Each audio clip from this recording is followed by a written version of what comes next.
শেখ হাসিনা মৃত্যুদণ্ডের রায়ে সন্তোষ প্রকাশ করেছেন জুলাই আন্দোলনের শহীদদের পরিবারের সদস্যরা। এখন তাদের প্রধান দাবি রায় কার্যকর।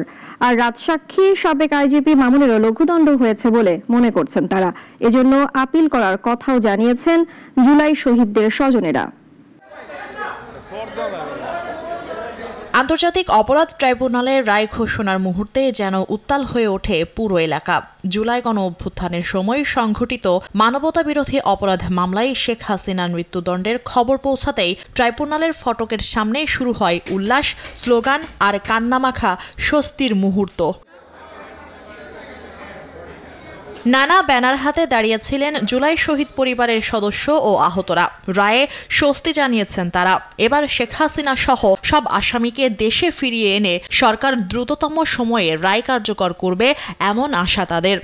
শেখ হাসিনা এবং স্বরাষ্ট্রমন্ত্রী আসাদুজ্জামান খান কামালকে এই দেশে আনা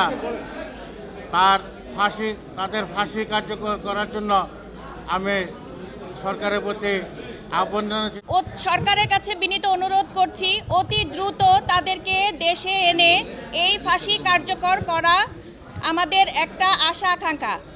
তার যে ফাঁসির রায় প্রথমে শোনানো হয় এবং সেটাতে আমরা সবাই সন্তুষ্ট, আমরা আহত এবং শহীদ পরিবার। মীর মুগ্ধর বাবা বলছিলেন, রায়ে সাময়িক স্বস্তি পেলেও শহীদ পরিবারগুলোর মুখে প্রকৃত হাসি ফুটবে শুধু তখনই যখন শেখ হাসিনা সহ দায়ীদের ফাঁসি কার্যকর হবে। যাকে 5 বছরের জেল প্রদান করা হয়েছে তিনি হচ্ছেন এই তিনটা মামলার সে রাজ সাক্ষী। তার কারণে তাকে 5 বছরের জেল দিয়েছে। আমরা আমাদের শহীদ পরিবার এবং আহতদের পক্ষ থেকে আমরা এই প্রহসনমূলক বিচারকে উপেক্ষা করলাম। আমরা আবার হাইকোর্টে আপিল করব।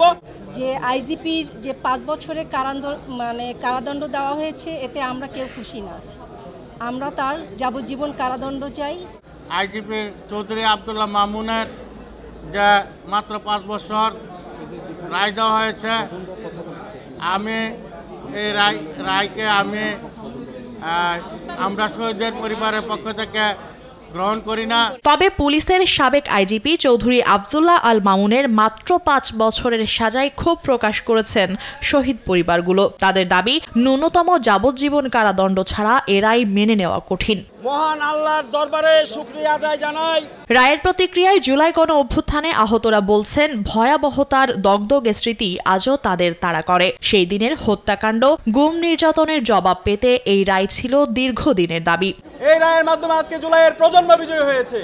অন্তর্বর্তী সরকারকে শহীদ পরিবার ও আহতরা আহ্বান জানান, ন্যায় বিচারের এই রায় যেন বিলম্ব ছাড়াই জনসম্মুখে কার্যকর হয়। চৌধুরী আল মামুন সাবেক আইজিপি, তাকে ন্যূনতম যাবজ্জীবন কারাদণ্ড দেওয়া হোক। মুনিয়া চৌধুরী, নাগরিক, ঢাকা।